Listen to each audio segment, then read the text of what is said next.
Sa akin naman po na. Well, it's not something I live by or I follow strictly.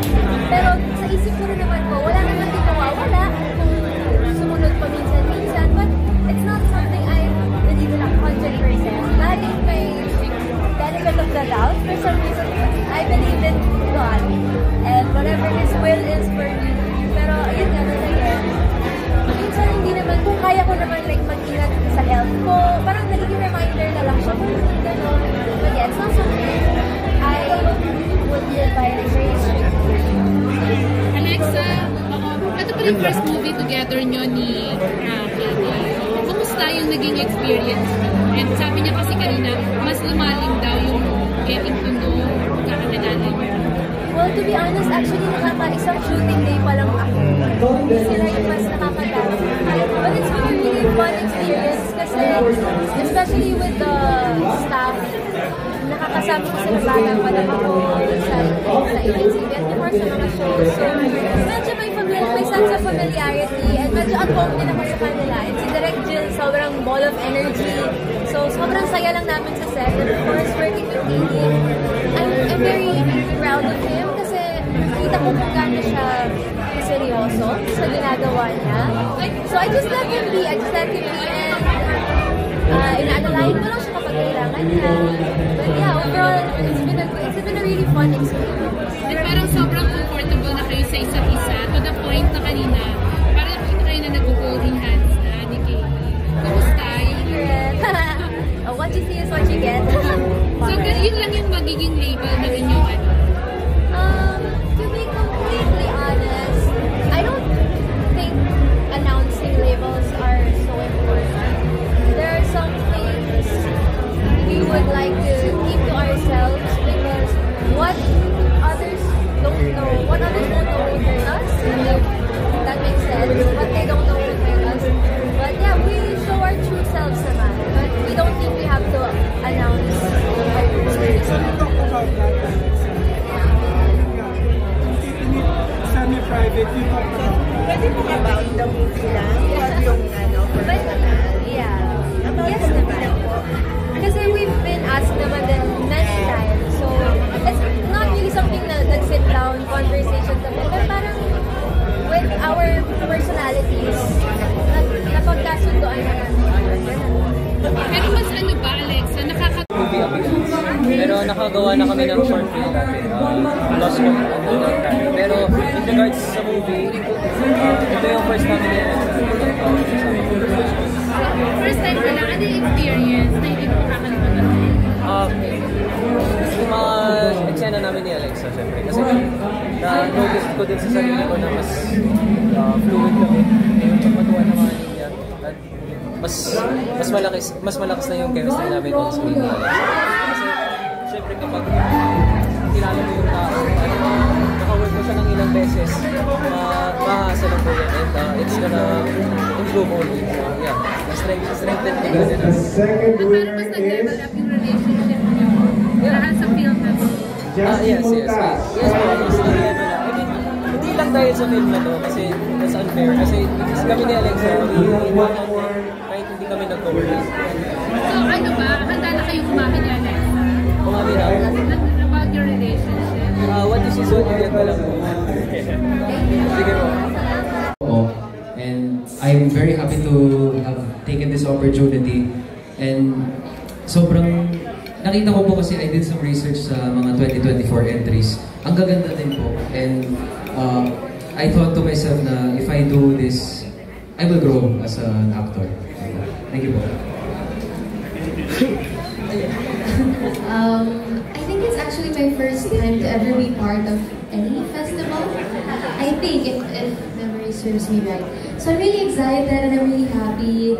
When this was offered to me, I immediately said yes because I saw who I'm going to be acting with, which is Katie, Kira, and si Jameson. And I was really curious and I did a So yeah, I'm really happy to be part of this. And it's really nice that Pure Gold supports filmmakers and students as well, kasi students are the future din naman. So yeah, very happy.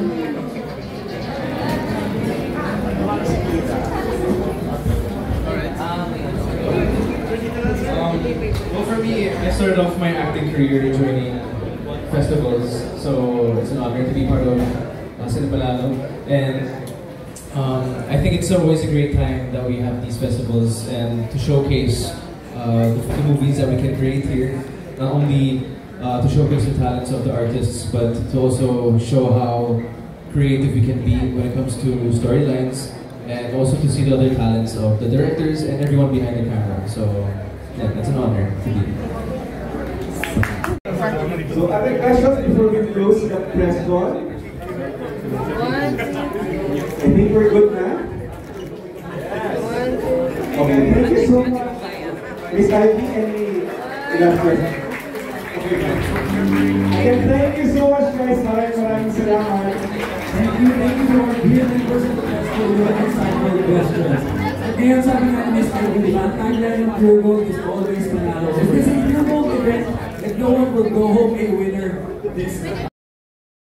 Okay guys, mabuhay maligayang pagbabalik sa aking YouTube channel. Finally, natutuwa ako personally talaga. I'm very happy for Alexa Ilacad and KD Estrada na finally meron na silang pelikula, of course. Ang collab at kasali nga ito sa Pure Gold Cine Panalo. Bonggang-bongga dahil syempre sila yung nandun kanina, kaya naman ang dami nag-interview sa kanila. It's just natin ko lang maintindihan. Sometimes may mga ganun talaga. Hindi siya masyadong, kumbaga, hindi ina-allow na mag-interview na mahaba. Kumbaga, hindi yung mas-solo eh. So, anyways, ayun, ang director nila ay si Jill Singson Urdaneta at ang yun nga ay collab at isa yan sa mga inaabangan sa Pure Gold Cine Panalo, of course, sa sa Gateway gagawin yan. But of course, para second year na ng Pure Gold Cine Panalo. So, at maganda ito, natutuwa ako, ang dami-daming nag-a-attend dito. Pero sana mas maging bongga pa ito, no? But anyways, ayun, marami namang kalaban, pero sa isang vlog ko na, or sa isang, sa isang vlog ko na lang, i-mention kung ano yung mga maglalaban-laban dyan. Actually, ang dami kasi. Actually, 8 movies, plus parang 20 plus na na short film ng mga estudyante. But anyways, ayan, nakita nyo naman kanina as I presented, medyo binawalan talaga. Yung nag-i-interview nun, actually hindi pa ako nagtatanong doon. Sa unang vlog ko about Marian Rivera na lang kumirit. Pero one thing yun nga, sinasabi, siguro hindi lang kailangan tanungin pa o kulitin pa yung dalawa tungkol sa level ng relasyon nila, kasi nakikita na naman natin kung gaano sila kalambing, gaano sila ka-sweet sa isa't isa, diba? Parang bonggang-bongga naman sila at ako'y natutuwa pag nakikita ko sila together because alam mong parang very happy lang sila. No? Ang tingin ko, parang ang walang walang LQ yung tinatawag. So, ang tingin ko, very understanding kasi si KD Estrada na parang lahat ng kaya niyang ibigay kay Alexa Ilacad ay ibibigay niya. So, ayun. Okay, so wala tayong nakikitang problem. It's just that next time lang sana hayaan lang mag-interview. Pero ako, kitang-kita ko kung gaano sila ka-sweet sa isa't isa. Actually, may mga iba dyan talaga nag-holdingan sila. Tapos lagi talaga nakakaalalay. Si KD ay lagi nakahawak sa bewang ni Alexa. Tapos si Alexa naman, makikita mo sa ibang video ko dito. Yung alam mo sa umano sa balikat, tumahawak. Alam mong very comfortable. Yun, so wala lang direktang pag-amin. Pero alam naman natin na magjowa na rin yung dalawa. So, sabi nga, hindi naman importante ang label. But anyways, focus tayo doon sa pelikula nila. Ang collab, kasama pa rin doon si Jameson Blake, of course, and si Kira Ballinger. Sana supportan ito ng mga KDLX yan. Ganyan nakita nyo yung mga padantay-dantay. Sana supportan ito since ang dami nag-support sa pelikula ng Francet, nila Francine Diaz and Seth Fedelaine, yung My Future You. So sana itong collab talagang supportahan din. Ako talaga, I am very much fan talaga ako ng mga love teams. So gusto ko talagang pinupush yung mga love team na ganito kasi alam ko naman sila talaga ang future din. At dito naman sabi nga sa Pilipinas lang may mga love team. Pero you know what? Naniniwala ako na isa to sa mga, kasi tayo mga Pilipino ay mahilig talaga sa mga ganyan. Lagi tayong kinikilig, meron tayong paandar na love. But anyways, ayan, so sana supportahan nyo ang collab sa Pure Gold Cine Panalo. Medyo matagal-tagal pa naman ito kasi yung iba nga isushoot pa lang eh. So, hindi pa talaga, wala pa talagang schedule. But anyways, ito, mapapanood ang Pure Gold Cine Panalo. Magsisimula, of course, sa Gateway Cineplex 18 mula March 14 to 25 yan. March 14 to 25. So, ayan, abangan na lang natin to 25. Ay, oo, kasi mag-showing nga pala. March 26 ang Kim Pao movie, ang My Love Will Make You Disappear. So, hanggang yung week na yon, at least maraming mapapanood. So, ako, go tayo sa mga ganyan. Pero, alam mo nyo yung nangyari kanina, yung inawat nga yung ibang reporter, ibang female reporter na pagtatanong tungkol sa relationship. Kasi nga, nakakayari naman. Actually, naintindihan ko rin naman somehow. Kasi nga, press ko nito ng Pure Gold Cine Panalo, baka nag-expect na dapat tungkol dun muna sa pelikula nila para ma-promote. Well, may sometimes talaga hindi lang nagkakaintindihan sa mga bagay na yan. Parang, wag muna magsalita about the relationship. Pero ako naman, nakita nyo naman nung nagtatanong na ako doon about Marian Rivera sa isang, bonggang-bongga naman, okay naman, wala namang problema.